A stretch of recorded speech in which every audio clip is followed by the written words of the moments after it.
Welcome back. The next representative from Texas's 22nd Congressional District could have a very familiar face. I mean, really familiar. Trever Nehls, he's the identical twin brother of the current Congressman, Troy Nehls. He's running for the seat.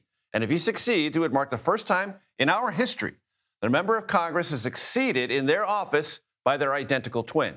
Earlier today, I spoke with both Nehls brothers about policy issues and the upcoming midterms. Take a listen. Troy Nehls, you're the member of Congress. Trever Nehls, you want to be a member of Congress. You would set history becoming the first identical twins if you're successful ever to serve in Congress. Why do you want to do that, Trever? I'm an America First patriot. Okay. Major, and I think the gentleman to my right is an America First patriot. So we want to continue to support the president and his America First policies, and I'm uniquely qualified to do that. Why? Well, I spent 30 years in law enforcement in Fort Bend County, Texas, which is within the district. And I served 33 years in the Army Reserve National Guard, retired in 2020.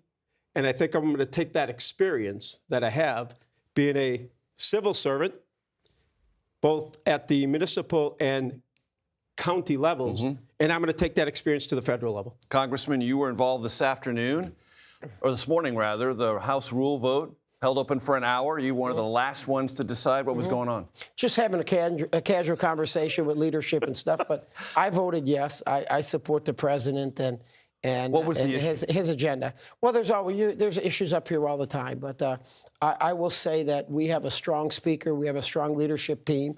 In the end, you're always going to have a few holdouts that may have a concern with one of the issues in an appropriations bill. This was a package, so you just kind of address those concerns and this and that. And you work it out. So trade something we were for able later. we were able to get it done, and I believe that having Donald Trump in the White House certainly is a blessing for Mike Johnson, because when you have some people, and you've seen it in the past, where you get some holdouts, a phone call from Donald Trump is the only phone call you need. And he made him on this bill. He was involved.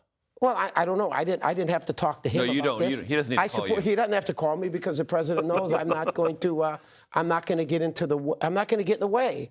I really don't. But I just had some great conversations with leadership, and it was done. So, tell your brother, if you haven't already, the best part of serving in the House and the worst part of serving in the House. Well, to be able to say you're a member of Congress is quite an accomplishment. I mean, it's an honor and privilege to serve at the federal level. I mean, I get to meet people and talk to people. I mean, the idea that I can call the President of the United States on a cell phone and he answers, I mean, where else do you get that? You really can't. But there can be some frustration up here. I care a lot about this country and the direction it has been going. We got concerns with $36 trillion in debt. So you can get frustrated. There are times I get home and I'm kind of like, why aren't we putting America and its people first? That can be frustrating, and I'm sure Trever will see that once he gets up here. But again, it's just an honor and a privilege to serve. I knew it was going to be I don't want to say a difficult assignment. I knew what I was getting myself into. This has been referred to as a swamp, and that's what it is. Make no mistake, this is a swamp. But I'm all about America and America first. Since you mentioned that, I thought President Trump was going to drain it. He has. He's doing it every day. He's doing it every day, and he did it through Doge and Elon Musk and cutting and gutting this big, fat, bloated pig of Washington, D.C., and he has demonstrated that over and over again. I believe we should do another reconciliation package. If we don't do that, I don't know why we wouldn't.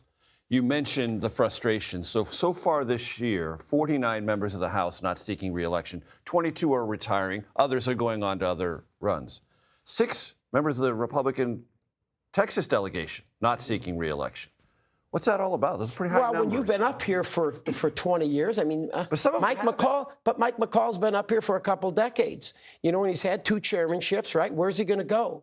At least on the Republican side, we give you 6 years. Now, you can get a waiver, but when you're a chairman for 6 years, you move on and you pass the gavel on to someone else. Democrats don't do that. They'll occupy the chair for 30. So they don't really give their ability to build and grow their members on the Senate or the Democrat side. But so there are all sorts of different reasons as to why people would leave. I wasn't forced out. I didn't leave because I didn't like this anymore.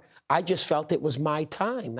I'm a term limit guy, too, by the way. Right. Democrats have called this an act of nepotism or trying to create a political dynasty within your family, Trevor? Nepo brother? I don't believe that's the case. We come from a family of civil servants, elected officials. Our father was a Korean War veteran and the sheriff of a county in Wisconsin. And then we have an older brother that was the sheriff of the same county our father was the sheriff of. So we come from a lineage of elected officials, public servants, those that love our country, service to not only their community, but also to their nation as members of the military. And that's what uniquely qualifies me, because we have that history in the Nehls family. Not a dynasty, not a Nepo brother. Not at all. When you think about coming to the House, there are projections that this might be a difficult year for Republicans. You might arrive in a minority status in the House of Representatives. Does that bother you? Well, I would hope Your brother would tell you it's better to be in the majority. the American people are smart enough to elect conservatives and that we keep the House, because anyone knows, and I think you know the same as I do, you pull your car into a gas station, you want to fill up. I did it last week in Richmond, Texas. And 18 months ago, it was $100 to put premium in my car. Last week, it was $60. And I think the American people see it and they realize it. You can watch my full interview with the brothers Nehls on YouTube. Talk about a lot of things, pop culture included.